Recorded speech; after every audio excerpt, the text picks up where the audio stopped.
찬양받기 합당하신 주님, 우리 생명과 나의 모든 나를 다 바쳐드려도 부족함이 없으신 받기 합당하신 주님께 이 시간도 하나님 감사와 찬양을 올려드립니다. 하나님, 저희가 또 하루 시간에 이 시간을 빼서 주님 앞에 나왔습니다. 하나님께 이 시간을 올려드립니다. 주님께 가까이 나왔사오니 주여, 이 시간이여 성령께서 이 자리에 임하셔서 우리 마음을 주장하여 주시옵소서. 하나님, 이 자리에서 성령 하나님께서 말씀하여 주시옵시고, 하나님께서 여호수아서를 통해서 우리에게 말씀하실 때에 하나님의 말씀이 자유의 날성검과 같아서 영과 혼을 쪼개며 마치 우리가 하나님 앞에서 벌거벗은 것처럼 우리의 영의 모든 상태가 드러나는 시간 되게 허락하여 주시옵소서. 하나님, 듣기 원합니다. 우리를 인도하여 주시옵소서. 말씀하여 주시옵소서. 기도를 따라가기 원합니다. 저희 시간을 복되게 하시옵고 축복하여 주시옵고, 특별히 하나님, 이 시간을 사모하는 영혼이 있다면 주여 좋은 것으로 만족하여 주시옵소서. 참으로 감사를 드렸고 예수 그리스도의 이름으로 기도드렸습니다. 아멘. 네, 또 오늘 이 자리에 나오신 여러분 축복합니다. 자, 지도가 잘 안 보이시죠? 그죠? 근데 저기서 디테일한 글씨는 안 보셔도 괜찮습니다. 네, 이제 오늘부터 이제 12장부터 오늘 끝장까지 23장까지 달려야 합니다. 여러분 조금 이상하시죠? 왜 이렇게 한꺼번에 몰아서 이렇게 벼락치기를 할까? 왜냐하면 12장부터는 스토리가 완전히 바뀝니다. 11장까지는 여호수아가 이스라엘 민족과 다 같이 하나로 돼서 전쟁을 했어요. 근데 12장부터는 여호수아가 더 이상 나가질 않습니다. 각 지파에게 하나님께서 땅을 나눠주고 이제는 너희가 가라라고 하시는 순서가 돼요. 그래서 12장부터는 이걸 저랑 같이 읽으시면 어떤 현상이 벌어지냐, 끊임없는 동네 이름이 나옵니다. 지역 이름이 계속 나와요. 이 지역은 어디 좋았고 이 지역은 어디 좋았고. 그래서 이거를 계속 같이 읽기에는 무리가 있습니다. 그래서 제가 이거를 짧게 여러분과 최대한 빠른 시간 안에 이거를 12장부터 22장까지를 설명을 해드리겠습니다. 그래서 여러분들이 성경을 준비하시고, 성경이든 컴퓨터로 보시는 성경이든 준비하시고 저랑 최대한 빨리 달리셔야 됩니다. 22장까지 빨리 달리고 나서 여러분과 제가 여호수아를 마치면서 함께 나누고 싶은 주제들이 있습니다. 그 얘기들을 같이 했으면 합니다. 그래서 여러분 12장부터 준비하시고 제가 읽으실 때 미스하시면 그냥 들으시면 됩니다. 자, 먼저 지도로 12장부터 22장까지 제가 설명을 해드릴게요. 자, 지도를 보시면 가운데 파란 선 보이십니까? 요단강입니다. 요단강. 자, 요단강에서 이쪽 편. 요단강에서 이쪽 편이 뭐냐면 동쪽입니다. 요단강 동쪽. 모세가 살아있을 때 정복한 땅입니다. 저기서 핑크색, 빨간색 땅 부분 보이시죠? 저기가 바로 요단강 전에, 여리고성 들어가기 전에 모세가 이미 정복해 놓은 땅이에요. 그래서 13장은 무슨 내용이 나오냐면, 자, 모세가 정복한 이 땅을 므낫세와 각과, 루벤이란 두 지파 반입니다. 성경 보시면 므낫세 반지파라는 지파가 나오는데 므낫세 반지파라는 지파가 있지 않아요. 무슨 뜻이냐면 므낫세의 절반 지파입니다. 그래서 둘과 2분의 1이에요. 여러분 이거 보시면서 산수 잘 하셔야 됩니다. 이스라엘 지파는 총 몇 지파입니까? 12 빼기 2와 2분의 1 얼마 남습니까? 별거 아닌데 이렇게 헷갈리죠? 9와 2분의 1 남습니다. 이렇게 잘 기억하셔야 돼요. 땅을, 자, 12장과 13장에서 2와 2분의 1 지파한테 이쪽 땅을 줍니다.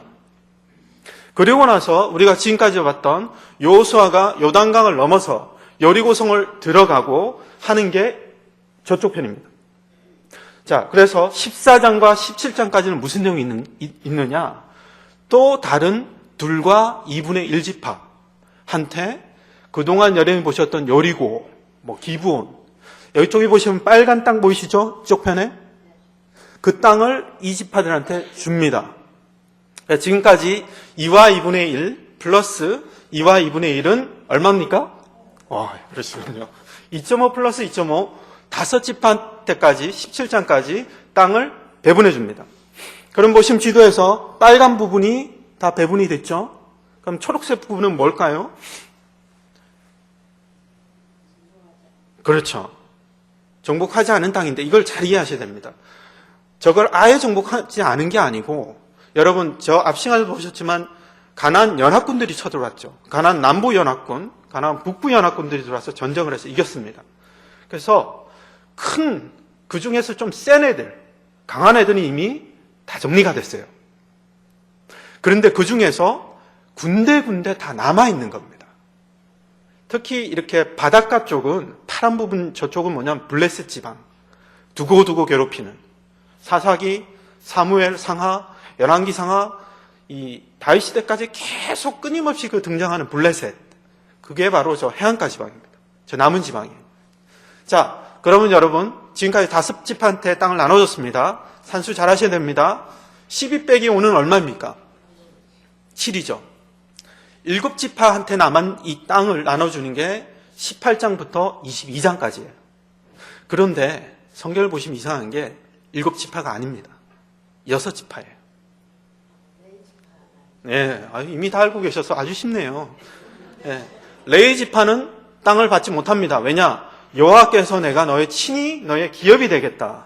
그러면서 레위 지파는 저기 보이시는 빨간 부분, 빨간 부분, 초록 부분 다 합쳐서 모든 이 땅에 실제로 이제 빨간 부분만 갔죠. 48개 지역의 성에 각자 나눠집니다. 그래서 이 내용이 지금까지 처음부터 보실 12장부터 22장까지의 내용입니다. 자, 그러면 저랑 같이 이제 성경을 보시면서 빠른 속도로 이제 직접 보시면서 확인하면서 진행하겠습니다. 예, 같이 한번 달려보겠습니다. 여호수아 12장 1절. 이스라엘 자손이 요돈 저편에 해 돋는 편, 곧 아르곤 골짜기에서 헤르몬 성까지 동방 온 아르바를 정령하고 그 땅에서 쳐 죽인 왕들은 이러하니라. 8절. 므낫세 반지파와 함께, 절반이란 뜻이죠. 루벤 사람과 갓 사람과 요단 동편에서 그 기업을 모세에게 받았는데 2와 2분의 1지파죠. 여기 보시면 여호와의 종 모세가 그들에게 준 것은 이러하니, 방금 설명드렸습니다. 2와 2분의 1지파한테 이쪽을 줬는데 실제 이 자리가 어디냐면 지금의 시리아 땅입니다. 곡창지대예요. 굉장히 좋은 땅입니다.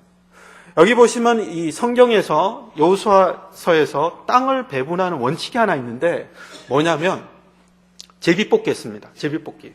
지금도 부동산 하시는 분들이 얘기하시는데 그렇다 그러더라고요. 땅을 이렇게 필지를 미국 제도가 여호수아에서 왔는지 실제로 이 정부에서 살 때는 필지에 따라서 이렇게 몇 군데로 쓸지 나누고 거기에 따라서 비용을 내는데 원하는 사람이 많으면 지금도 제비를 뽑는답니다. 자, 이 성경에서 여호수아한테 줬던 명령 중에 땅을 나누는 원칙은 일단은 제비를 뽑고 그 다음에 위치는 그렇게 정하는데 어디로 갈지 크기는 인구 숫자에 따라서 나눴습니다. 그 인구 숫자에 따라서. 여러분 여기서 뭐 므낫세 지파, 갓 지파, 루벤 지파는 어떻게 생각하시면 되냐면 김해김씨, 전주이씨, 연일정씨, 제가 연일정씨라서 이런 식으로 그렇게 이해하시면 돼요. 그쪽 온 지파들한테 그 땅을 주었다 이렇게 이해하시면 됩니다. 자, 그럼 이제 13장까지 봤죠. 14장으로 넘어갑니다. 14장 1절. 자, 여기는 유다와 갈렙에 대한 얘기가 나옵니다. 모세가 이미 정복한 땅은 나눠줬고 그 다음이 유다하고 여러분이 잘 아시는 갈렙이 땅을 배분받는 얘기가 나오는데 1절. 이스라엘 자손이 가나안 땅에서 취한 기업 곧 제사장 엘레살과 눈의 아들 여호수아와 이스라엘 자손 지파의 족장들이 분배한 것이 이 아래와 같으니라. 제사장과 여호수아와 각 지파 족속들이 다 모여서 제비를 뽑는 겁니다. 그래서 여러분이 아시는 유다와 갈렙 얘기가 나오고 갈렙이 하는 그 유명한 이산질 4개 주소서 하는 얘기가 나옵니다. 이 부분 좀 이따 여러분과 다 같이 볼 겁니다. 자, 15장으로 갑니다. 다 짚지 못하지만 여러분과 큰 줄기들만 찍고 있습니다. 15장 1절. 유다 조선의 지파가 그 가족대로 제비 뽑은 땅의 극남단은 에돔 지경에 이르고 또 남으로 신광야까지라. 자, 여기 지도 보시면은 저쪽 편에 남쪽 지방. 이게 한 가지 재밌는 것은 제비를 뽑았는데요. 저 땅도 굉장히 좋은 땅입니다. 알짜배기 땅이에요. 근데 이 땅도 어떻게 된 거냐면 보기에는 그냥 이 사람들이 제비 뽑은 것 같지만은 희한하게도 철저하게도 야곱이 그 아들들한테 했던 축복이 그대로 다 이루어집니다. 계속. 자, 그 다음에 16장으로 넘어갑니다. 16장 1절에 요셉 자손이 제비 뽑은 것은 여리고 요단격 곧 여리고 물 동편 광야에서부터 나아가 여리고로 말미암아 올라가서 산지를 지나 베델에 이르고. 자, 이거는 요셉 지파. 요셉은 두 명의 아들이 있었죠. 므낫세와 에브라임. 이 지파들하고 유다 지파에 대한 땅을 나누는 걸 설명하는데, 지금 지도에서 보시는 이쪽 편에 가운데 지방입니다. 산악 지방을 나눠주는 겁니다. 자, 그 다음 18장. 많이 왔죠? 18장부터 19장까지인데 18장 1절. 이스라엘 자손의 온 회중이 실로에 모여서 거기 회막을 세웠으니 그 땅이 이미 그들의 앞에 돌아 복종하였음이니 이스라엘 자손 중에 그 기업의 분배를 얻지 못한 자가 오히려 7지파라. 아까 계산했죠? 보시면은 12 빼기 5는 7이라고 했습니다. 이까지입니다. 여호수아가 이스라엘 자손에게 이르되 너희가 너희 열조의 하나님 여호와께서 너희에게 주신 땅을 취하러 가기를 어느 때까지 지체하겠느냐? 너희는 매 지파에 30청 선정하라. 내가 그들을 보내리니 그들은 일어나서 그 땅에 두루 다니며 그 기업에 상당하게 그려가지고 내게로 돌아올 것이라. 실제로 지금도 땅을 이렇게 개간되지 않은 땅을 살 때 측량하는 사람들이 나가서 측량을 하고 그림을 그려오면 그걸 나눕니다. 똑같은 얘기죠. 지금 얘기하는 부분은 어디냐면 저 초록색 부분입니다. 남은 7지파한테 가서 하나님께서 주신 저 초록색 지방 땅들을 믿음으로 가서 그려와라. 너희들에게 주신 곳을. 그리고 나눠준다는 얘기입니다. 자, 이때는 이제 어떤 일이 벌어지냐면 예전에는 길갈에 진이 있었는데 가운데 지방으로 이동합니다. 성막이 이제 실로라는 곳으로 이동을 해요. 예. 그 다음 사건은 뭐냐면 19장까지 갔는데 20장. 갑자기 하나님께서 말씀하십니다. 너희는 도피성이라는 걸 만들어라. 도피성이 어떤 것이냐면 너희들이 가운데 어떤 사람이 실수로 누군가를 죽였다.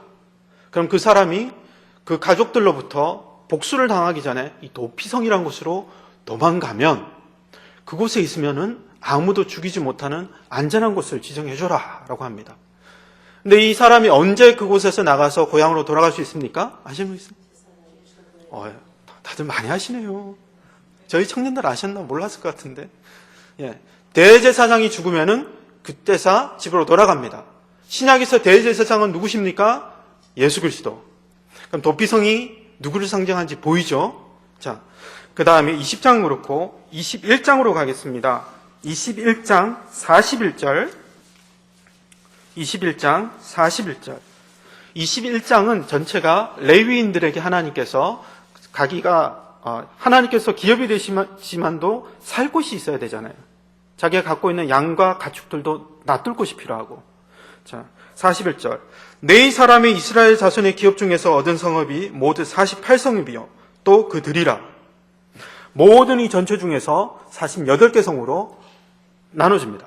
그게 21장의 내용입니다. 자, 이제 마지막 장 22장입니다. 22장은 문화 처음에 이렇게 보면은 모세가 이쪽 편 있죠. 모세가 줬던 므낫세 절반 갓하고 루벤한테 땅을 먼저 줘버렸더니 어떤 사건이 벌어집니까? 여호수아가 정복 전쟁을 하러 가는데 이 사람들은 안 갈 수가 없잖아요. 그래서 여호수아가 조건을 걸었던 게 뭐냐면, 좋다. 이 땅 너희한테 줄 테니까 대신에 가족들은 여기 있고 너네는 이 땅을 다 정복할 때까지 맨 앞장서서 싸워라. 그럼 이 땅을 주겠다 했더니 오케이를 한 겁니다. 그래서 지금까지 므낫세가 집을 떠나서 둘과 2분의 1지파가 전쟁을 계속 했어요. 그리고 나서 이제는 22장에서 무슨 사건이 있냐면 므낫세에게 여호수아가 이제는 그동안 수고했다. 너희가 신실하게 얌체같이 굴지 않고 끝까지 형제들하고 같이 살고 공동체 생활을 잘했다. 이제는 너희 땅으로 돌아가라라고 보냅니다. 그것들이 설명되어 있어요. 그러면서 작은 어떤 오해가 생기는데 거기에 대한 설명입니다. 자, 여러분 지금까지 제가 날림 공사한 거 아닙니다, 여러분. 저랑 같이 읽으셔도 다 이 내용이에요. 무슨 땅을 줬고 뭐 어디를 갖고 다 이 내용인데 이거보다는 여러분과 같이 나눠야 될 내용이 있어서 같이 얘기를 했습니다. 자, 지금까지 여호수아와 이스라엘 백성이 전쟁 가나안 정복한 데 걸린 시간이 총 17년 정도 됩니다. 총 17년. 그중에 여호수아가 같이 싸운 기간이 6년에서 7년 정도 돼요. 그러면 나머지 10년이 남습니다. 10년 동안 뭐 했게요? 10년 동안 뭐 했게요? 그게 12장부터 22장까지예요.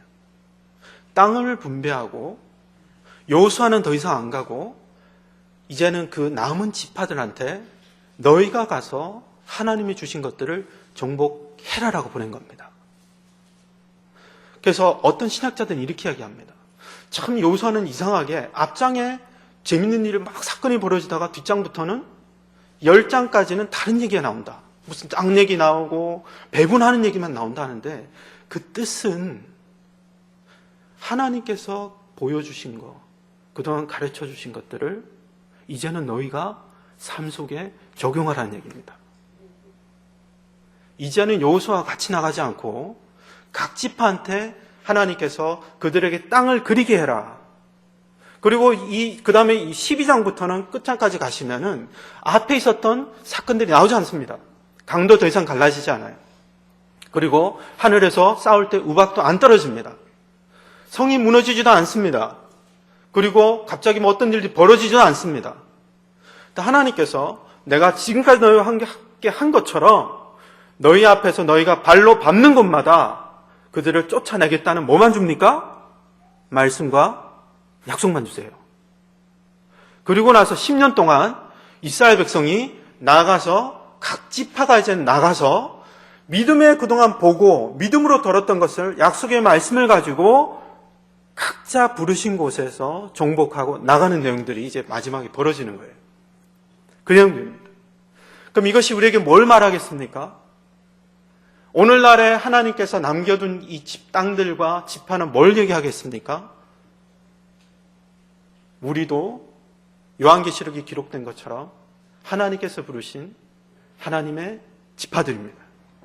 하나님께서 그동안 우리가 말씀으로 본 거, 여호수아에서나 그동안 말씀에서 본 것들을 가지고 믿음으로 가서 너희들이 주신 그곳에서 적용해라는 걸 가르쳐 주시는 겁니다. 그 내용들입니다. 자, 그래서 더 중요한 것은 적용이죠. 그러면 한 가지 질문을 드리겠습니다. 하나님께서 여호수아를 통해서 7년만 하지 마시고 남은 아까 그 초록색 지방들 싹 다 정리해버리시면 되잖아요. 근데 왜 놔두셨을까? 왜 하나님께서 그렇게 안 하셨을까는 보면 사사기를 보면은 그걸 설명합니다.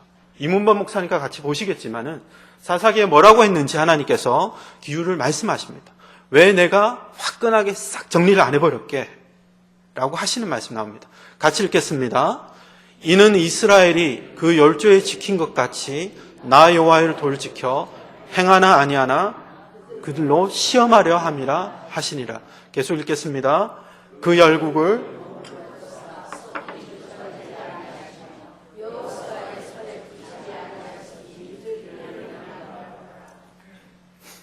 성경에서 하나님께서 어떤 기적을 행하실 때나 어떤 것들 은혜를 해주실 때는 그냥 공짜가 아닙니다. 여호수아 7장까지 보면 하나님께서 대신 다 해주시니까 너무 쉽습니다. 그리고 그것만 바라게 돼요, 솔직히. 또 하나님은 어떻게 다 안 해주시나. 하나님께서 해주실 때는 조건이 하나 있는데 성경이 말하는 은혜, 조건 없는 은혜, 조건 없이 사하고 너희 죄가 동에서 서가 먼 것 같이 다 사였다.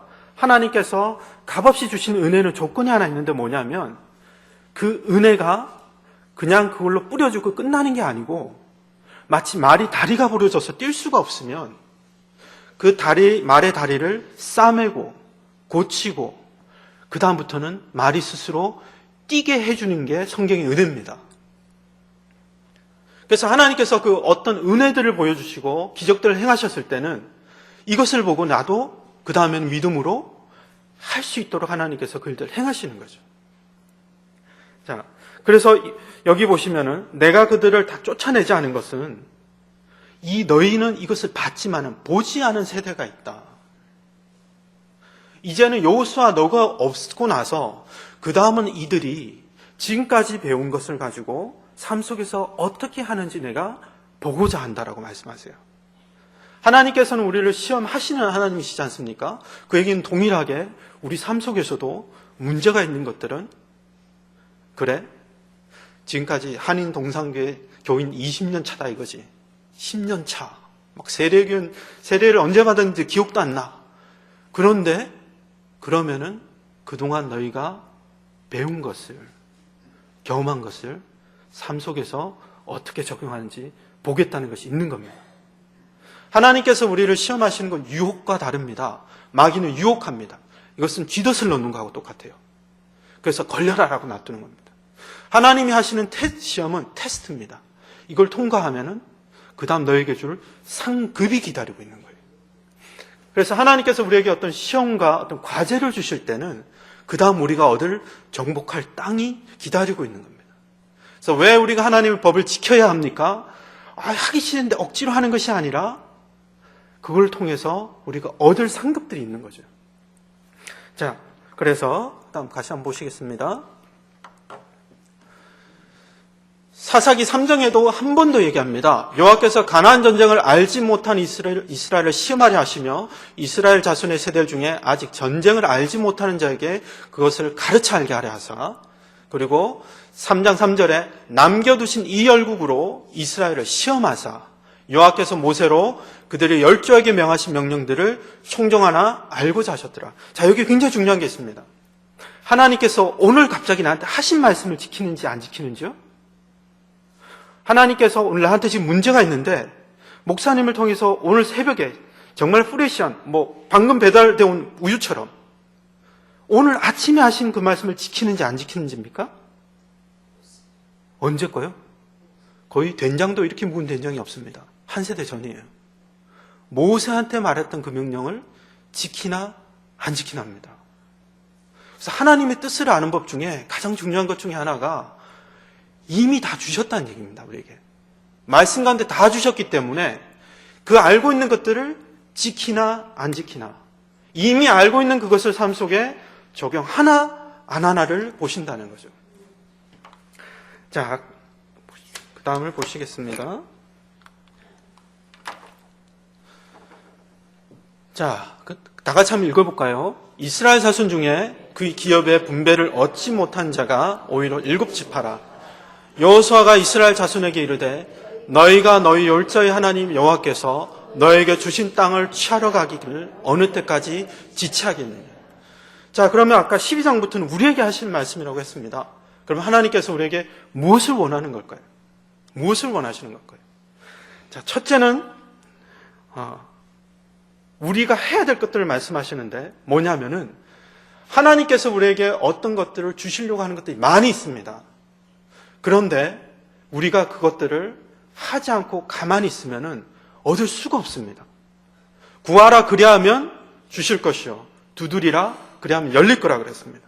예수님께서 뭐라 말씀하십니까? 천국은 침노하는 자의 것이다. 그리고 뭐라 말합니까? 사도 바울은 믿음의 선한 싸움을 싸워라라고 얘기를 합니다.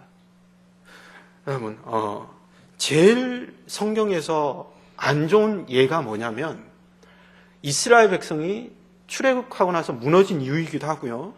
여러분들이 계속 보다 보면 이제 이스라엘 지파가 나가서 전쟁을 할 때 실패하는 이유기도 한데 마귀가 우리를 40년 광야로 몰아넣은 주무기가 뭐였냐면 낙심이었습니다. 낙심. 안 된다 이거. 문제가 보니까 안 되겠다. 시간이 지나도 안 되는 것 같다. 이 낙심이 가장 나쁩니다. 믿음의 반대말이죠. 그래서 우리에게 계속적으로 도전하는 것이 가만히 있게 만듭니다. 왜 이들이 가만히 있었을까요?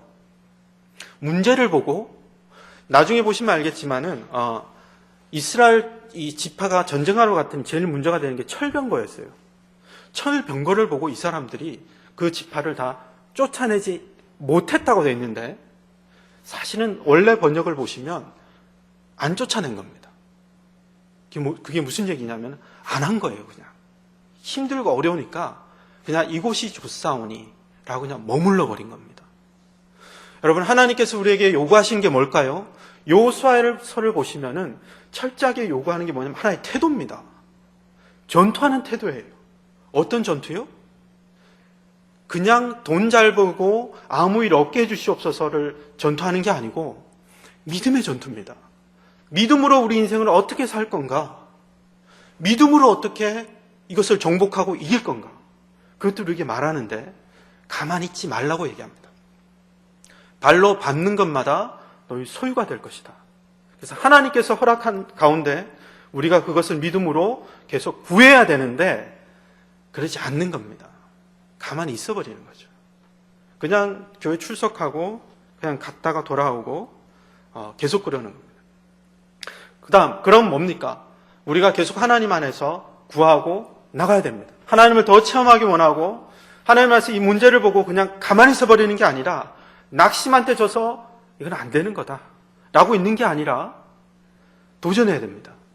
전 여러분의 문제가 뭔지 모릅니다. 문제 중에서 제일 힘든 문제가 뭔지 모릅니다. 그게 법적인 문제인지 그게 사람의 문제인지 어떤 문제인지 전 모릅니다. 근데 성경에 보면은 그럴지라도 여호와께서 함께 하시면은 할 수 있거든이 무슨 말이냐? 믿는 자에게는 능치 못함이 없느니라. 낙심 때문에 신앙이 다 죽어버려가지고요. 눈빛이 힘을 다 잃어버린 신앙인들. 어려움 속을 통과하면서 눈빛이 희망을 잃어버린 예수 믿는 사람들. 하나님이 살아있는데 내 앞에 문제가 어떻고 내가 어떻고 그것 때문에 눈에서 낙심이 가득한 신앙인들. 그것이 우리의 모습이 아닙니다. 우리 안에서 눈이 하나님을 향한 희망과 하나님의 약속의 말씀을 잡고 나는 모른다. 문제는 뭐냐? 난 모르겠다. 하나님께서 말씀하셨다. 난 아직도 오늘도 말씀 안에서 도전한다. 기도함으로 두드린다. 그것이 우리 태도가 되어야 됩니다. 그래서 여호수아에서 우리에게 말씀하는 것은 너에게 있는 문제가 뭔지는 난 모르겠는데 네가 눈에서 믿음을 잃어버리고 낙심으로 살아가는 너가 이미 아니다라고 얘기하는 거예요.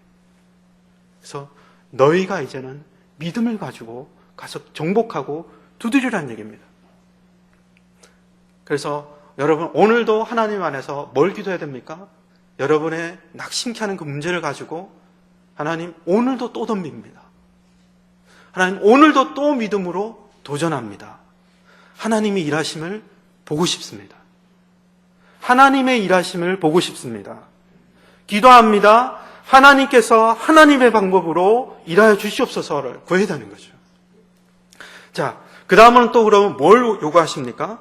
금방도 좀 전에 나눴지만은 지켜야 될 것이 있습니다. 말했죠? 모세가 이미 우리에게 준 것들을 지켜야 합니다. 하나님의 음성을 듣는 것들이 어렵지가 않다라고 성경이 계속 얘기하는 게 이미 거의 다 주셨습니다. 배웠습니다. 알고 있습니다. 그런데 그 와중에 하나님이 필요하시면은 말씀하세요. 모르는 것들은 말씀하시는데 그래서 갑자기 여호수아 20장에 도피성 얘기가 나오는 겁니다. 모세를 통해서 말씀하지 않은 것들. 그 타이밍에 필요한 것들. 그게 하나님께서 우리를 인도하시는 방법입니다.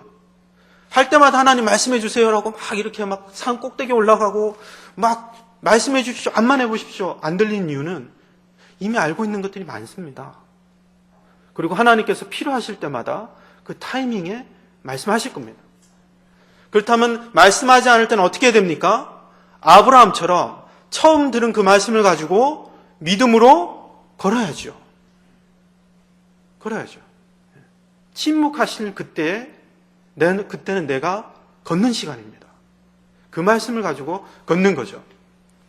자, 얘기가 나온 김에 하나님의 음성을 듣는 방법, 인도하심을 받는 방법을 한 가지 더 얘기하면 그래도 모르겠다. 그래도 헷갈린다. 하나님 뜻이 도대체 뭔가? 라고 하실 때는 그걸 예수전도단에서는 도끼머리 원칙이라고 하는데 엘리야가 도끼머리를 연못에 빠뜨렸다가 다시 가서 그것이 떠오르고 받는 그 장면에서 이름은 뭐 상관없고요. 어떤 것이 있냐면 여러분들이 하나님의 뜻이 더 이상 뭔지 모르겠고 음성이 들리지 않을 때는 여러분들이 마지막으로 가장 확실하게 들었던 하나님의 음성을 기억하십시오. 설교든지 큐티든지 성경을 보시든지 라디오 설교를 듣시든지 찬송을 부르든지 어떤 걸 통해서든 하나님께서 여러분에게 개인적으로 주신 그 하나님의 말씀이 무엇이었는지 한번 기억해 보십시오. 그리고 그것을 순종했는지 안 했는지 체크해 보십시오. 거기서부터 막혔을 겁니다. 아이성을 왜 실패합니까? 여리고성을 정복하고 나서 하나님께서 하신 말씀을 지키지 않아서 그렇습니다. 그래서 그럴 때는 내가 마지막으로 확실하게 기억하는 그 말씀을 내가 순종했는지부터 점검하셔야 됩니다. 자, 그 다음에 금방 여러분과 지켜야 될 것들 얘기했는데요. 글씨가 좀 작습니다. 사사기 1장의 내용인데요. 자, 이것이 무슨 내용이냐면 금방 이렇게 각 지파가 나가서 정복할 때 성적표입니다. 성적표 나왔어요. 사사기 1장에. 여호수아가 걔네들만 자 이제 니네 숙제해서 보고해라 라고 보냈더니 성적표가 사사기 1장에 나왔는데 유다는 가서 산지 거민을 쫓아냈는데 골짜기 거민은 천일병거가 있어서 쫓아내지 못했습니다. 50점. 무리가 모세의 명한 대로 헤브론을 갈렙에게 주었더니 그가 거기서 아낙의 세 자손을 쫓아냈습니다. 100점. 그 다음에 베냐민 자손은 여부스 사람을 쫓아내지 못했습니다. 이스라엘이 강성한 후에야 가나안 사람에게 사역을 시켰고 쫓아내지 않았습니다. 32장까지 쫓아냈고 쫓아내지 못했고 반복되는데 쫓아낸 케이스는 딱 하나밖에 없습니다. 안 헷갈립니다. 갈렙 혼자 통과합니다. 갈렙 혼자 쫓아내고 나머지 지파들은 다 못 쫓아냅니다. 진멸 못합니다. 그 이유가 다 철병거예요. 그 당시에 철병거는 완전 100% 완전 철로 만들어진 병거가 아닙니다. 그런 병거는 나중에 페르시아 나중에 그 시대에 가야 나옵니다. 이때는 나무로 된 병거에다가 몇 군데 더 딥힌 거예요. 근데 그 당시만 해도 이 사람들에게는 하이테크인 거예요. 와, 저런 신무기를 봤나? 우린 못 이긴다. 그래서 여기 중요한 게 뭐냐면 하나님 말씀을 뭘 안 지켰냐면요. 진멸해라 하지 마라 하는데 도대체 이 사람들 뭘 못 지켜서 그렇게 된 거냐면 여기 보시면 쫓아내지 못하였다고 돼 있는데 여러분 못한 거랑 안 한 거는 굉장히 큰 차이가 있습니다. 저를 보시면 꼭 빠지지 않고 저희 어르신들이 하시는 질문 중에 하나가 왜 결혼 안 하세요 그러시는데 자 그럴 때마다 정정해 드립니다. 안 한 게 아니라 못한 겁니다. 왜냐하면 안 한 거는 자기가 능력 있고 다 할 수 있는데 안 한 거고요. 못한 거는 진짜 그 말대로 무능력해서 못한 겁니다. 저기 보면 번역에 문제가 있습니다. 나중에 다른 새로 나온 한글 성경 번역들은 다 쫓아내지 않았다고 안 했다라고 나옵니다. 원어도 그렇습니다. 못한 게 아니라 안 한 겁니다. 그 이유가 뭐였을까요? 첫째는 아예 시도도 안 한 겁니다. 시도를 안 한 거예요. 하나님의 말씀을 받고도 어렵고 귀찮고 힘드니까 안 한 거예요. 희생을 치러야 되니까 안 한 겁니다. 그리고 나중에 경제적인 이유도 있었습니다. 이 사람들 다 쫓아내려니까 일할 사람이 없는 거예요. 실제로 이스라엘이 중동 전쟁에서 승리하고 나서 시나이 반도, 이집트의 시나이 반도를 차지합니다. 근데 나중에 이거 돌려줘요. 무슨 요즘 현대 전쟁에서 전쟁하고 이긴 땅을 돌려줍니까? 근데 그 이유가 이스라엘이 건국된 지 얼마 되지 않았기 때문에 사람이 없었어요. 이스라엘의 전쟁 형태는, 군대 형태는 현역이 아니라 예비군 위주입니다. 한국하고는 틀려요. 사람이 너무 적어서 그 사람들 군대로 다 보내면 일할 사람이 없어요. 그래서 예비군들이 24시간만, 현역병들이 24시간만 버티게 돼 있어요. 24시간을 버티면 평소에는 일하고 있던 사람들이 다 모여서 예비군들이 전쟁터로 다 나가게 되는 게 이집트의 전쟁 체제입니다. 이집트가 아니라 이스라엘의 군대 체제였어요. 그래서 나중에 3차 전쟁 때는 이집트가 이걸 노리고 24시간 안에 무너뜨리려고 전쟁을 일으키죠. 똑같은 얘기입니다. 사람이 없다 보니까 경제적인 이유 때문에 안 한 겁니다. 타협한 거예요. 이것이 우리에게 오늘날 뭘 말하는지 모르겠습니다. 하나님 앞에서 우리가 복을 얻지 못하고 승리하지 못한 이유는 타협하기 때문입니다. 타협 때문에 그래요. 저는 군대에 있을 때 저는 술에 대해서 그런 건 없는데 일단 믿는 사람들은 어쨌든 간에 다른 사람이 보는 앞에서 내가 믿는 사람인가 알 때는 술 마시면 안 되시잖아요. 그죠? 군대 가서 그리고 대학교 때 제 큰 아젠다는 술이었습니다. 하도 술을 권하는 사회. 직장 생활 갈 때도 어찌그나 그렇게 술을 권하는지 술을 원체 싫어하는 데다가 나중에 하나같이 하시는 말씀이 그렇습니다. 야, 한 잔만 해라. 다 한 번씩 들어오셨죠? 한 잔만 해라. 그래도 안 마시면 야, 입만 대라. 왜 그렇게 술을 권하시는지 모르겠는데 저는 그게 별거 아니었지만 끝까지 안 마셨습니다. 뭐 나중에는 군대에서 안 마시니까 저는 정경을 갔기 때문에 막 방패 던지고 곤봉 던지고 이런 데도 안 마셨는데 찍히죠. 사람한테 찍혔더니요, 하나님께서 일하시기 시작하시더라고요. 하나님께서 제가 상상하지 못했고 기대하지 않았던 곳으로 저를 옮기시고 저를 높여주시더라고요. 우리가 성경에서 우리에게 말하는 것 중에 가장 중요한 것 중에 하나가 신약에서 누구든지 또 제자들 또 무리에게 이르시되 누구든지 나를 따라오려거든 자기 십자가를 지고 자기를 부인하고 날마다 제 십자가를 지고 쫓을 거라 그랬습니다. 하나님께 주시는 영광을 원하는데 아무도 십자가를 지려고 하지 않는 겁니다. 대가를 치려고 하지 않는 겁니다. 자기 계산 때문에. 그래서 심플합니다. 여호수아에서 나중에 여호수아가 유언에도 말하는데요. 두 가지입니다. 두드려라. 가만히 있지 마라. 낙심에게 져서 있지 마라. 정복해라. 나가라. 두 번째는 하나님 말씀 안에 가는데 여호수아 1장 8절에서 말한 것처럼 너희가 좌로나 우로나 치우치지 말고, 이 말은 뭐냐면 좌로나 우로나 치우치지 말라는 말은 똑바로 가라는 얘기예요. 조금 더 이쪽으로 가지 말고 조금 더 이쪽으로 가지 마라. 타협하지 마라. 하나님 말씀에 목숨 걸고 지켜라 라는 얘기를 하는 겁니다. 자, 그래서 이 두 가지인데 이것이 여러분의 개인에게 어떻게 적용될지는 모르겠습니다. 자, 여러분에게 이 얘기를 더 하고 휴식 시간 가지겠습니다. 이 사람들이 원래는 직업이 뭡니까? 양 키우고 소 키우는 목장 주인들이에요.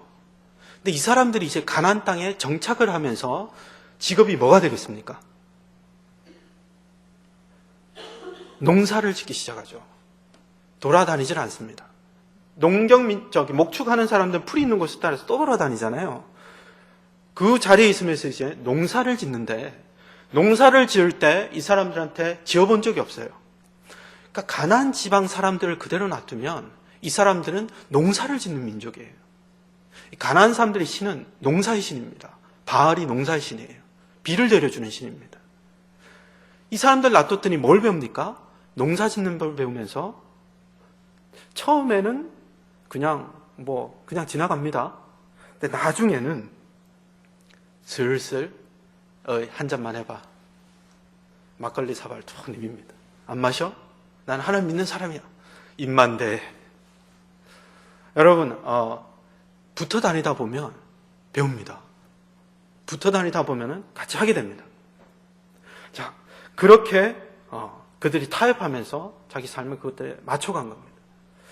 자, 저희가 이제 휴식 시간 가질 텐데요. 잠시 우리 간식 준비해 주신 분을 위해서 저희 장로님 나오셔서 기도해 주시고, 오늘 죄송한데 15분만 해도 괜찮을까요? 예.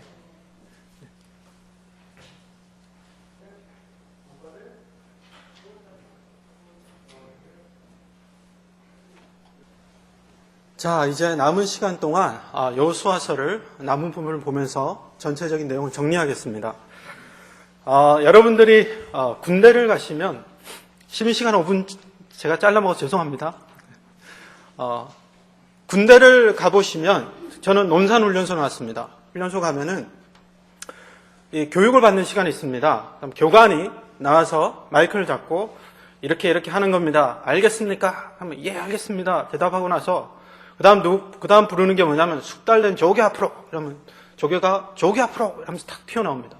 그래서 그 다음 설명한 것을 여러분들에게 우리 숙달된 조교가 보여드릴 것입니다. 그럼 예 하면서 조교가 빨간 모자 쓴 사람이 갑자기 칼 같은 동작으로 금방 교관이 설명한 걸 훈련생들에게 보여줍니다. 여자분들은 도저히 감이 안 오시죠? 그래서 여러분들을 위해서 제가 준비를 했습니다. 찾는다고 힘들었습니다.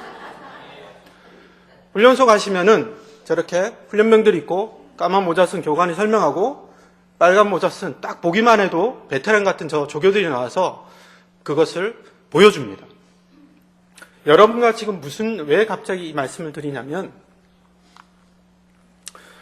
이제 14장으로 돌아갑니다. 여호수아에서 빠질 수 없는 사람 누굽니까? 갈렙. 여호수아가 이제 지파들에게 하나님께서 여호수아를 통해서 너희들에게 준 각 지파가 준 땅으로 가라. 이제 너희가 하나님의 말씀을 지키고 믿음으로 그것들을 적용해서 너희들의 선한 싸움을 싸워라 하고 나서 제일 먼저 땅을 배분받은 사람이 그것을 배분하려고 성막 앞에 모여 있는데 갑자기 누가 찾아옵니다. 누구냐면 갈렙이 찾아와요. 갈렙이 유다 족속에 속해 있는데 갈렙이 딱 찾아오더니 그날에 여호와께서 말씀하신 그 땅을 나에게 달라고 이야기합니다. 자, 여기 한번 잘 보십시오. 갈렙은 이 사람들하고 좀 다릅니다. 갈렙은 이미 땅을 배분을 언제 받았습니까? 모세 시대 때 이미 받은 사람이에요. 같이 있지만은 갈렙은 이제 제대하는 사람이고 이제 이스라엘 남은 7지파는 이제 군대 생활 시작하는 겁니다. 다릅니다. 마치 하나님께서 그들이 가기 전에 그동안 너희가 배운 것들을 이렇게 설명해 줬는데 숙달된 조기 앞으로 갈렙이 딱 나와서 그들에게 어떻게 믿음으로 전쟁을 하는지 보여주고 시작해요. 그게 14장입니다. 14장 8절부터 같이 한번 읽을까요? 한번 보시겠습니다.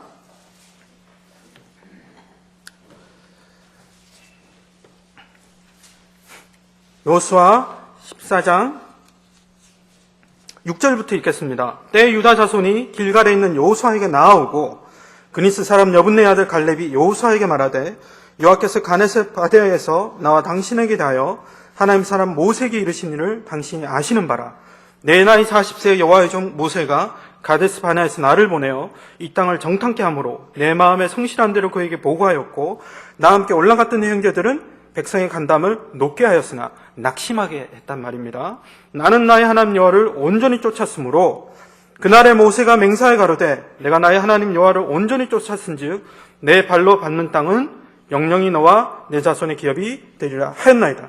이제 보소서 여호와께서 이 말씀을 모세에게 이르신 때로부터 이스라엘 광야에 행한 이 45년 동안을 여호와께서 말씀하신 대로 나를 생존케 하셨나이다. 오늘날 내가 85세로 돼 모세가 나를 보내던 날과 같이 오는 날 오히려 강건하니 나의 힘이 그때나 이제나 일반이라 싸움에나 출입에 감당할 수 있사온즉 그날에 여호와께서 말씀하신 다 같이 읽을까요? 이 산지를 내게 주소서. 당신도 그날에 들으셨거니와 그곳에는 아낙 사람이 있고 그 성읍들은 크고 견고할지라도 여호와께서 혹시나 함께 하시면 내가 필경 여호와의 말씀하신 대로 그들을 쫓아내리다. 아멘. 네. 이미 땅을 배분받았고 이제는 그걸 실천하러 가는 7지파 전에 갈렙이 먼저 나가서 유다 지파를 데리고 나가서 시범 보여줍니다.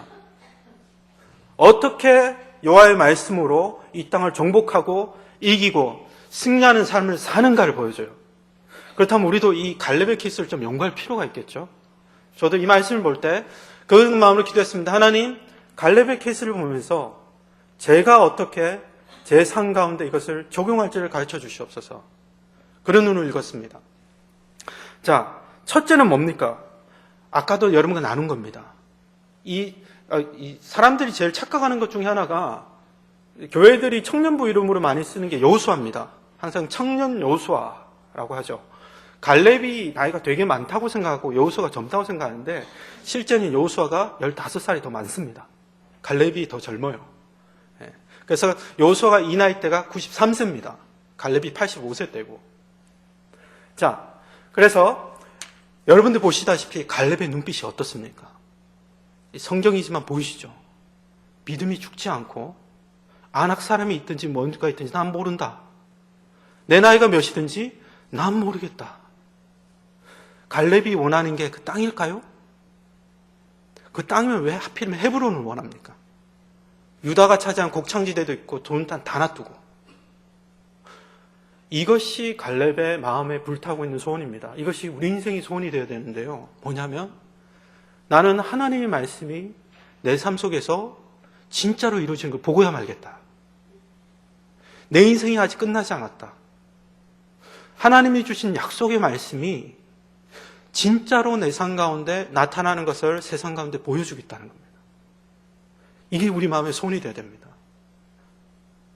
하나님의 살아계셔서 내 삶 속에 말씀하셨던 것이 그대로 이루어지는 것만큼 더 기쁜 일이 없습니다. 실제로 나중에 갈렙이 헤브론 땅을 도로 내놓습니다. 도피성으로. 자기는 다른 곳에 가서 거해요. 이 사람 땅이 목적이 아닙니다. 이 사람의 삶에 85세가 되도록 사라지지 않았던 그 마음의 소원이 뭡니까? 이 사람을 살아 움직이게 하던 그 인생의 목표가 뭡니까? 나는 여호와의 말씀이 내 삶 가운데 이루어지는 것을 보고야 말겠다라고 믿음으로 도전한 겁니다. 그래서 여러분과 제 삶 속에서 마음속에 있어야 되는 갈렙처럼 하나님께서 우리에게 요구하신 첫 번째는 뭡니까? 하나님의 약속의 말씀을 생명을 다해 붙드는 겁니다. 하나님의 말씀이 그냥 적혀 있는 것이 아니라 삶 속에서 그대로 일어난 것을 볼 때까지 내가 믿음으로 두드리고 기도하고 도전하는 겁니다. 기도가 끝나지 않는 겁니다. 온전이란 말은 성경에서 온전이란 말은 여자가 임신을 하였다가 아이가 태어나는 순간까지란 뜻이에요. 그렇게 이해하시면 됩니다. 잔에다가 이렇게 물을 붓는데 그것이 가득 차서 넘치는 순간까지란 얘기입니다. 아무리 붓고 임신을 하고 있어도 낳기 전까지 낳은 게 아니죠. 그래서 무슨 말입니까? 되는 그날까지 나는 한다는 거예요. 이 산지를 나에게 주소서. 약속의 말씀을 나는 포기하지 않습니다. 하나님의 말씀이 이루어지는 걸 보겠습니다. 여러분, 이 시간에 여러분과 제 마음속에 낙심이 붙들고 있다면 시간이 지나면서 안 되는구나, 이건 안 되는 거구나 라고 포기하신 게 있다면 다시 한번 하나님 앞에서 갈렙처럼 내 나이가 85세로 돼 그날에 여호와께서 약속하신 그 땅을, 그 말씀이 이루어지는 걸 내가 보겠습니다라는 그 소망이 다시 한번 불을 지으셔야 됩니다. 그래서 저도 하나님 앞에 다시 한번 주여 내게 주신 약속의 말씀들 기억합니다. 하나님의 말씀들이 내 삶 속에 그대로 이루어질 것을 기대합니다. 라고 다시 기도하는 것입니다. 그것이 하나님께서 오늘날 우리에게 이제 우리 주어진 곳에서, 부르신 곳에서 다시 한번 부르신 곳으로 나아가는 우리에게 요구하시는 첫 번째 원칙입니다. 하나님 말씀에 그게 다 눈빛이 다시 한번 살아있어야 합니다. 자, 두 번째 뭡니까? 금방 했던 말씀을 다시 나눌까요? 예를 몇 가지 더 들어보겠습니다. 한나는 아이를 그렇게 원하다가 안나가 생기니까 어떻게 해버립니까? 성전에 바쳐버립니다. 바치고 내려오면서 애 바치고는 엄마가 춤추면서 노래합니다. 기쁨에 넘쳐서. 이게 정상이에요? 한나가 뭘 받기 때문에 그런 겁니까? 난 아이보다도 더 큰 하나님이 진짜 살아계셔가지고 응답하시는구나. 그래서 사무엘이 뭡니까? 하나님께서 내 기도를 들으신다 아닙니까? 그거를 보고 나니까는 애도 눈에 안 보이는 거예요. 하나님이 진짜 살아계셔서 내 옆에 계시구나. 우리가 삶을 살아가면서 삶 가운데서 우리가 체험해야 될 것들이 뭡니까? 뭐 잘 되는 거예요? 아니지 않습니까? 오늘도 하나님이 살아계셔서 내 기도에 응답하는 것을 체험한다면 그것이 체험하는 것이 우리 삶의 목적이 되어야 됩니다. 아브라함이 어떻게 합니까? 그렇게 아이를 구하더니 나중에 이삭 바쳐버리잖아요. 왜요? 기도에 응답하신 하나님을 본 게 더 큰 거였던 겁니다. 베드로가 그물을 던져서 가득히 잡힌 그물도 어떻게 합니까? 버리고 예수 그리스도를 따라갑니다. 더 큰 예수 그리스도가 살아있다는 걸 발견한 거예요. 교회만 맨날 다니고 그냥 돌아서고 성경 보고 그냥 자고 맨날 그렇게 살아왔는데 어느 날 내 삶 속에 하나님이 진짜 거짓말창 가까이 오셔서 말씀대로 기적을 행하시더라는 거죠. 그게 우리 삶 속에 여호수아가 보여주는 이 성경이 우리에게 주는 메시지입니다. 그것을 사모하고 끊임없이 믿음으로 도전하라는 겁니다. 그것이 우리에게 말하는 겁니다. 자, 이것이 첫 번째입니다. 그럼 갈렙이 두 번째로 우리에게 주는 메시지는 뭡니까? 제가 이것을 가지고 하나님 앞에서 기도할 때 제가 기도하는 가운데 제 마음속에 저도 모르게 들었던 게 뭐냐면 온전이라는 단어입니다. 온전히. 갈렙은 온전히 하나님을 따랐는데 왜 내 삶 속에서는 맨날 이 모양 이 꼴일까? 우리는 절반만 순종해서 그렇습니다.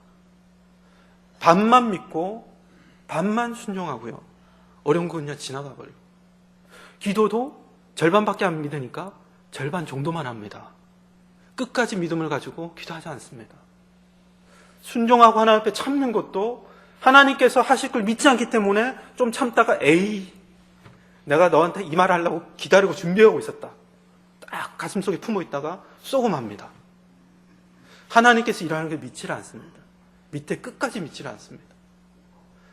그래서 정말 기도가 무엇이 되어야 됩니까? 하나님, 맨날 하나님 말씀을 절반만 믿고 절반만 순종하고 절반만 역사를 보고 사는 인생 그만하게 해주시옵소서. 하나님 앞에서 저도 온전하게 끝까지 믿고 온전하게 순종하고 온전히 하나님을 따라가서 하나님의 온전한 역사와 승리를 보게 하여 주시옵소서가 우리 두 번째 숙제입니다. 언제나 반만 순종하고 반만 믿고 믿긴 믿는데 끝까지 믿지는 않아요. 기도의 능력도 믿긴 믿는데 적당히 하다가 이건 원래 이렇게 잘 안 되더라. 원래 기도하면 평소에 좀 되는 것 같다가 안 되더라 라고 포기해버립니다. 근데 정말로 금식하며 매달려 보셨습니까? 끝까지 매달려 보셨습니까? 저도 그런 것 같아요. 하나님 앞에서 기도하다가 늘 그랬듯이 안 되나 보다. 그렇게 덮어버리고 지나갑니다. 절반이 아니라 하나님 앞에 끝까지 순종하게 되는 것이 우리의 기도입니다. 그건 기도해야 됩니다. 우리 힘으로 할 수 없는 겁니다.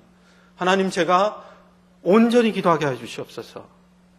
온전히 믿게 해 주시옵소서. 온전히 순종하게 해 주시옵소서. 온전히 하나님께 믿고 따라가게 해 주시옵소서. 이것이 갈렙의 신앙입니다. 조개가 나와서 우리에게 보여준 것이 그겁니다.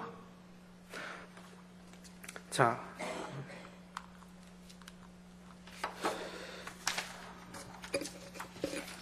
그런데 아까도 말씀드렸지만은 이스라엘 집회가 나가서 싸울 때 그들은 다 절반만 했기 때문에 순종하지 못하고 쫓겨납니다. 나중에 마지막에 단지파는 싸우러 가서 도리어 쫓겨납니다. 쫓겨나요, 단지파는. 그래서 그 지역에 들어가지도 못한 인생이 돼요. 갈렙의 이야기가 나오고 나서 그 다음에 이것을 우리에게 대비시켜주는 이유는 그겁니다. 온전히 순종하는 경우와 조금 믿고 하다 많은 경우, 자기 계산을 하다가 안 되는 경우, 그것들을 끊임없이 보여주는 거죠. 자, 그 다음에 여호수아 23장으로 넘어갑니다. 자, 이제부터는 갈렙의 이야기가 끝나고요. 지금까지 이끌어온 여호수아의 유언이 나옵니다. 마지막 이야기들이 나와요. 다 같이 읽어보겠습니다. 잘 안 보이시죠? 죄송합니다. 짧게 읽다 보니까. 23장 7절입니다. 너희 중에 남아있는 이 나라들 중에 가지 말라. 그들 신들의 이름을 부르지 말라. 그것을 가리켜 맹세하지 말라. 또 그것을 섬겨서 그것에게 절하지 말라. 오직 너희 하나님 여호와를 친근히 하기를 오늘날까지 행함같이 하라. 그러므로 스스로 조심하여 너희 하나님 여호와를 사랑하라. 그 다음 끝까지 마저 읽겠습니다. 너희가 만일 퇴보하여 너희 중에 빠져 남아있는 이 민족들을 친근히 하여 더불어 혼인하여 피차 왕래하며 정령이 알라 너희 하나님 여호와께서 이 민족들을 다시는 너희 목전에서 쫓아내지 아니하시리니. 이까지 읽겠습니다. 모세의 유언입니다. 여호수아의 유언입니다. 제가 LA 있을 때 저희 청년부의 한 형제의 할머님이 돌아가셨어요. 그래서 이 장례식을 갔는데 이 야자수가 막 있는 교회에서 장례식을 드리니까 좀 기분이 이상하더라고요. 남의 나라에 진짜 와 있는 것 같고. 근데 이 장례식 주보를 제가 봤습니다. 근데 장례식 주보를 보다가 제 눈을 사로잡은 게 하나 있는데요. 이 형제의 할머님의 평생을 소개해 놓은 글들이었어요. 5줄입니다. 5줄인데 첫 번째 뭐겠습니까? 몇 년 몇월 무슨 권사님 태어나셨습니다. 맨 마지막은 뭐겠습니까? 몇 월 며칠 돌아가셨습니다. 그럼 3개 남죠. 3개 중에 하나가 몇 월 며칠 노미 미국 오셨고, 그 다음 게 몇 남 몇 녀의 어머니로서 살아가셨고, 그 다음 마지막이 무슨 교회 권사로 평생 봉사하시다 가셨다라고 되어 있더라고요. 그게 제 눈을 사로잡는 게, 야, 인간의 한 사람 인생이 5줄로 요약되어 있어요. 5줄로. 예. 그런데 거기 뱅크 어카운트에 돈 얼마 있는지 안 적혀 있고요. 집이 몇 채인지 안 적혀 있습니다. 여러분도 만약에 우리도 다 하나님 앞에 가겠지만은 내 인생을 요역하는 마지막 주보에 뭐라고 적히겠습니까? 뭐라고 적히겠습니까? 그거 보니까요. 진짜 한번 생각해 보게 돼요. 내 인생은 하나님 앞에 갈 때 뭐라고 기록이 남을까? 여호수아가 마지막으로 정복을 마무리하면서 이 사람들에게, 남은 사람들에게 유언을 남깁니다. 마지막 당부입니다. 무엇을 말했는지를 같이 한번 보시면은 그 내용을 알 수가 있습니다. 그래서 저는 이 말씀 유언을 보면서 뭘 배울까를 고민해 봤는데, 첫째는 뭡니까? 지금 말하는 게. 다른 신 섬기지 마라. 신들은 부르지 마라. 제가 절에 갈 것도 아니고, 우리 집에 불상이 있는 것도 아니고, 여러분들이 그런 건 안 하지 않습니까? 그럼 이게 도대체 무슨 말일까? 근데 여기 지금 여호수아의 유언 가운데 힌트가 있는데, 하나님을 사랑하고 그들이 신들의 이름 부르지 마라고 하기 전에 그들을 가까이 하지 말라는 얘기가 나와요. 그들을 친근히 하지 말고 여호와를 친근히 하라는 얘기가 나옵니다. 여러분, 시간이 없지만 여쭤보겠습니다. 여러분 커피 어떻게 드세요? 아메리칸 스타일이 그거라고 그러시더라고요. 블랙. 미국 오래 사는 사람들이 마시는 거. 설탕도 안 넣고 크림도 안 넣고. 블랙 드시는 분 한 분. 아메리칸 스타일이시네. 크림만 드시는 분. 나머지 다 설탕까지 같이 넣어 드시나요? 네. 아예 안 드시는군요. 저는 불과 몇 년 전까지만 해도, 한 4, 5년 전까지만 해도 커피를 마시면 절반은 우유와 설탕이었습니다. 소위 말하는 다방커피. 근데 제가 친한 집사님 댁에 가서 그 댁에 제자 훈련을 하다 보니까 계속 커피를 주시는데 그 집에 에스프레소 머신이라는 게 딱 있었어요. 근데 이게 엄청 진하더라고요. 근데 처음에는 거기다 제가 뭘 넣냐 그래서 설탕하고 크림 다 넣는다 그랬더니 에이 크림만 넣으세요. 그래서 주시는데 억지로 마셨습니다. 근데 계속 마시다가 이분이 어느 날은 제 말도 없이 크림도 빼버리시더라고요. 그래서 제가 본의 아니게 블랙커피를 마셨습니다. 저는 그 전까지는 블랙커피 마신 사람 이해 못했거든요. 저 쓴 걸 어떻게 마셔? 했는데 그 이후로부터 저도 커피 중독자가 됐습니다. 저희 집에 에스프레소 머신 사고, 저희 집에 가끔 놀러오던 미국 친구도 저랑 똑같은 머신 사가지고 사진 찍어서 보내더라고요. 여호수아가 우리에게 하는 말들 힌트 중에 하나가, 붙어 있으면, 계속 교제하면은 그들이 사랑하는 것들을 하게 됩니다. 오늘날의 신들이 뭡니까? 고린도후서가 말하지만 이 세상의 신이라고 얘기합니다. 저 당시의 신과 오늘날의 신은 똑같습니다. 누굽니까? 마귀죠. 누구든지 세상이나 세상에 있는 것들을 사랑치 말라. 누구든지 이 세상을 사랑하면 아버지 사랑이 그 속에 있지 아니하니. 세상에 있는 모든 것이 안목의 정욕과 육체의 정욕과 이생의 사랑이니 다 아버지께로 쫓아온 것이 아니라고 그랬습니다. 여호수아가 우리에게 말하는 게 뭡니까? 세상을 가까이 하지 마라. 신들이 정체가 뭔지 이런 건 중요하지 않습니다. 여호수아가 우리에게 말하는 것이 원칙 중에 하나가, 승리하는 삶을 살고 싶으냐? 하나님을 가까이 하고 세상을 가까이 하지 마라. 사업한다는 이유로 술 내미는 거 한 잔만 마시지 마라. 사업한다는 이유로 거짓말 조금 하는 거 하지 마라. 같이 믿지 않는 사람들과 붙어 있다 보면은 그들의 생활 방식이 너희 안에 들어오고 이게 너희를 실패하게 한다라는 얘기를 하는 겁니다. 왜냐하면 그 사는 세상 사람들에게 그냥 아무것도 아니거든요. 타협하지 마라. 타협하지 않으려면 그들과 같이 있어도 그들과 마음을 나누지 말고 오직 너희 하나님을 여호와를 친근히 하라라고 말합니다. 여러분, 이 시간에도 이곳에 늦은 시간까지 나와서 여호수아를 공부하시는 여러분들이 이 말씀을 충실히 지키고 계시는 분들임을 믿습니다. 끊임없이 예배에 나오시고 말씀에 묵상하시고 하나님을 가까이 하신 여러분들이 하나님의 이 명령에 충실한 분이심을 믿습니다.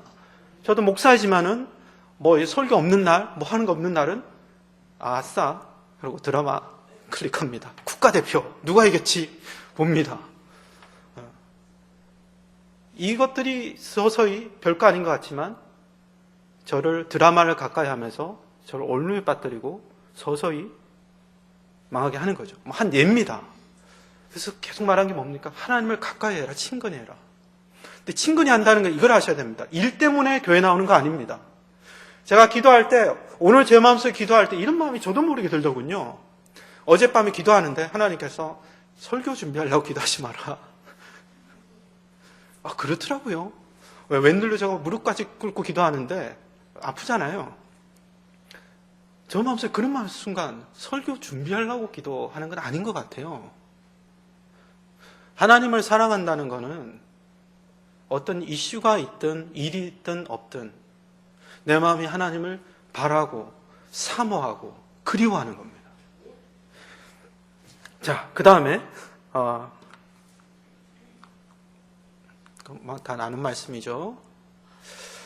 자, 이 말씀을 우리 같이 한번 읽어보겠습니다. 이스라엘이 여호수아의 사는 날 동안과 여호수아 뒤에 생존한 장로들 곧 여호와께서 이스라엘을 위하여 행하신 모든 일을 아는 자의 사는 날 동안 여호와를 섬겼더라. 아멘. 이게 정말 멋진 말 중에 하나입니다. 여호수아 뒤에 생존한 장로들의 이야기인데요. 이 사람들이 살아있는 동안에 하나님을 섬겼다는 이야기가 나옵니다. 이게 얼마나 중요한 얘기인지 모릅니다. 저는 제가 돌아볼 때, 제 인생을 돌아볼 때, 저는 제가 고등학교 때 만난 여자 전도사님 한 분을 통해서 예수님을 영접을 했습니다. 그분이 처녀 시절에, 지금도 결혼 안 하셨는데 맨날 저희한테 얘기할 때 설교 때 이 강성애가 30살에 예수를 믿고 돌이켜서 32살에 여러분들이 이렇게 가르치고 하도 강조하셔서 처녀 시절에 하나님께 인생을 드렸습니다. 그래서 교회 지하 주차장이었어요. 고등부실이 지하 주차장에 있는 한 옆에 쪽방에서 침대 갖다 놓고 저희들 매일 교회 오게 했습니다. 교회에서 공부하고 마치면 기도하고 공부하면 기도하고. 이분이 저한테 가르쳐 준 게 뭐였냐면 하나님의 말씀을 붙드는 방법을 가르쳐 줬어요. 하나님의 약속의 말씀을 보고 그것을 붙들고 어떻게 살아가야 되는지를 가르쳐 줬습니다. 근데 이분을 봤더니요, 하나님이 진짜더라고요. 이 여자 전도사님을 봤는데 제 어린 나이에 이분이 진짜더라니까요. 이분이 믿는 하나님이 진짜더라고요. 진짜 살아있는 하나님이더라고요. 정말로 하나님께서 우리 가운데 어떤 일을 행하신다 하셨는데 그런 게 중요한 건 아니지만 수련을 준비하는데 고등학생 150명이 가는데 하나님께서 우리 가운데 원하시면 말씀 가운데 방언도 주실 수 있고 여러 가지 은사도 행할 수 있다고 그랬는데 진짜로 갔는데 수련회 갔는데 149명이 진짜 방언을 하더라니까. 한 명씩. 한 명이 저희 누나입니다. 못한 사람이. 저희 누나 그래도 지금 예수전단 선교사 하고 있습니다. 간호사인데 진짜로 되더라고요. 그분이 지금은 그 교회를 나오셔서 부산 호산나 교회, 부산에서 두 번째 큰 교회인가 그럴 거예요. 최영준 목사님 하시는 교회. 그 교회 작을 때 그분과 같이 동력을 시작했습니다. 그래서 지금은 부산에 굉장히 알려지셨더라고요. 굉장히 많이 유명한 분이 되셨는데 인터넷으로 제가 몇 년 전에 최근에 인터넷으로 그 사이트를 클릭했다가 놀란 게 뭐냐면 동영상에 찬양 동영상에 이분이 나와서 찬양을 인도하시는 그 동영상 앞에 우리한테 고등학교 때 가르쳐줬던 그 말씀, 길을 들라, 길을 들고 도로를 수축해라, 여호와를 위해서 길을 들라는 그 이사야서의 약속의 말씀이 아직도 뜨는 거예요. 우리한테 가르쳐줬던 20몇 년 전에 가르쳐줬던 하나님의 말씀이 아직도 뜨는 겁니다. 그걸 보고요.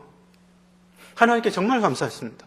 하나님을 정말로 살아있는 하나님으로 아는 사람 밑에서 성경을 배우고 하나님을 알게 해주신 게 너무 감사했습니다. 여러분, 이것이 우리에게 뭘 말합니까? 우리에게 뭘 요구합니까? 이스라엘이 하나님의 그 모든 일을 본 장로들이 살아있는 동안에 하나님을 섬겼다 그랬습니다. 하나님께서 요구하시는 한 사람은 그냥 교회 왔다 가는 사람이 아니라 장로랑 그 리더들 얘기하는데 이 가운데 한 사람을 찾으시는 거죠. 정말로 하나님을 믿고 기도하는 사람, 정말로 하나님의 말씀을 살아있어서 역사한다고 믿는 그 한 사람을 지금도 우리 가운데 찾으시는 겁니다. 그 사람 있는 가운데 그 교회가 그리고 그 나라가 망하지 않았다고 하는 겁니다. 그래서 정말 이 말씀이 얼마나 우리 가운데 은혜가 되는지 모르겠습니다. 그 다음에 24장을 보시면 23장 이것도 같이 한번 읽어보겠습니다. 보라, 나는 오는 날 온 세상이 가는 길로 가려니와 너희 하나님 여호와께서 너에게 대하여 말씀하신 모든 선한 일이 하나도 틀리지 아니하고 다 너에게 응하여 그 중에 하나도 어김이 없음을 너희 모든 사람이 마음의 뜻에 아는 바라. 자, 유언을 남기죠. 여호수아가 모든 백성에게 이르되 이스라엘 하나님 여호와의 말씀에 애적에 너희 조상들 곧 아브라함의 아비 나홀의 아비 데라가 강저편에 거하여 다른 신들을 섬겼으나 내가 너희 조상 아브라함을 강저편에서 이끌어내어 가나안으로 인도하여 온 땅을 두루 행하게 하고 그 씨를 번성케 하려고 그에게 이삭을 줬고 이렇게 24장이 끊임없이 내려가는데 무슨 얘기냐면 실제로 여호수아가 이 사건 후에 110세로 사망합니다. 근데 이게 뭐냐면 이 사람의 유언이요. 자기 이야기를 하는 게 아니고 여호와가 너에게 이렇게 말씀하셨다라고 마지막까지 하나님의 말씀을 전하는 도구로 살다갑니다. 근데 어떤 증인이냐면 나는 봤다. 이 모든 일이 다 이루어지는 것을 나는 봤다라고 증거하는 겁니다. 하나님께서 우리에게 어떤 것을 요구하실까요? 그냥 기도하는 거 말고 진짜로 체험한 그 사람, 하나님을 정말로 살아있는 하나님으로 삶 속에서 만난 그 사람들 우리 가운데 부르시는 겁니다. 제가 졸업식 할 때, 저는 펜실바니아에 있는 비블리컬이라는 신학교를 나왔습니다. 졸업식 할 때가 제가 참 기억이 나는데요. 저는 대학교 졸업식도 안 갔습니다. 가서 뭐하냐? 이러고 안 갔습니다. 근데 제가 대학원을 졸업할 때, 신학대학원을 졸업할 때, 시카고 트리니티 그 총장으로 계시다가 은퇴하신 목사님께서 설교를 하러 오셨어요. 그러니까 사람들이 다 앉아 있는데 이 미국 목사님께서 하시는 은퇴한 목사님이 하시는 그 설교가 정말 기억에 남습니다. 이분이 우리한테 권면할 때 자기가 마라톤을 뛴 적이 있었답니다. 마라톤을 막 뛰는데 마라톤 코스를 보니까 마라톤 코스가 가다가 보니까 자기 여자친구 집을 지나가더래요. 그러니까 자기는 정말 열심히 빨리 뛰었다고 합니다. 근데 그 목적이 뭐였냐면 가다가 여자친구 집에 들렸다 가려고. 그래서 인사하고 가려고. 그래서 자기는 열심히 뛰었답니다. 근데 그러면서 우리한테 제군들, 여러분들은 이 인생의 목회 길을 뛰어가면서 똑같이 뛰는 것 같지만 다른 동기를 가지고 뛸 수 있다. 자네들은 그러지 마라. 라고 하시면서 마지막 얘기를 뭐라고 하시냐면 나는 여러분들이 지금부터 이 출발선상에 떠서 뛰어가려는 마라톤, 여러분들 이제 출발 공이 울리면 이제 졸업하고 목회 현장으로 출발해서 뛰어갈 텐데 나는 끝까지 마라톤을 완주해봤다. 끝까지 뛰어봤는데 하나님의 말씀이 사실이더라. 하나님의 말씀을 따라간 내 인생에 후회가 없더라. 나는 그 끝까지 이미 가봤다. 하면서 하나님이 살아계시고 하나님의 말씀이 믿고 따른 자에게 그대로 이루어진다. 이제 출발한 여러분도 끝까지 그 길을 달려가라고 권하는데요. 나는 끝까지 가봤다. 그리고 그 끝이 참 아름다운 삶이었고 후회가 없었다라고 이렇게 이분이 말씀하시는데요. 그것이 얼마나 멋지든지 학생들이 모자 던지고 난리 났습니다. 근데 모두 다 이럴까요? 아닙니다. 그렇게 정말로 하나님 앞에서 믿음으로 배운 것들을 적용하고 끝까지 하나님을 만나보고 간증한 그 사람, 그런 사람들을 하나님께서 우리에게 찾으시는 겁니다. 여러분들 삶 가운데 뭘 남기시겠습니까? 어떤 하나님께서 찾으시는 건 한 사람을 찾으실 때 뭘 남기시겠습니까? 우리에게 부르시는 것은 장사 잘하라는 거 아닙니다. 비즈니스 성공하라는 거 아닙니다. 믿음으로 하라는 겁니다. 뭘 하든 믿음으로 성공하라는 겁니다. 여러분에게 마지막으로 이거를 읽고 이 시간을 마칠까 하는데요. 이거 한번 들어보십시오. 이름들입니다. 시므란, 욕산, 무단, 미디안, 이스박, 수아. 누군지 아세요?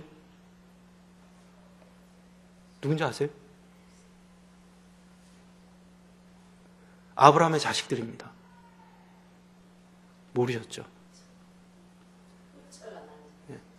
마지막 처인 그두라 이름도 안 들어보셨죠?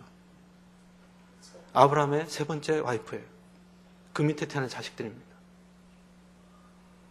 우리는 믿음으로 사는 사람들만, 믿음에서 난 자들만 하나님의 기억되는 사람들이에요.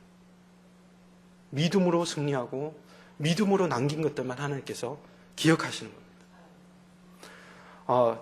이제 저는 여호수아를 여러분과 마칩니다. 제가 부족했지만 하나님께 감사하는 것은 이렇게 6주 동안 여러분과 이 시간을 같이 했던 게 행복했습니다. 네. 우리 인생도 그렇게 하나님께 마지막 우리 인생을 마칠 때 후회 없고 행복한 삶이 되었으면 좋겠습니다. 그런 여러분 되시기를 주님 이름으로 축복드립니다.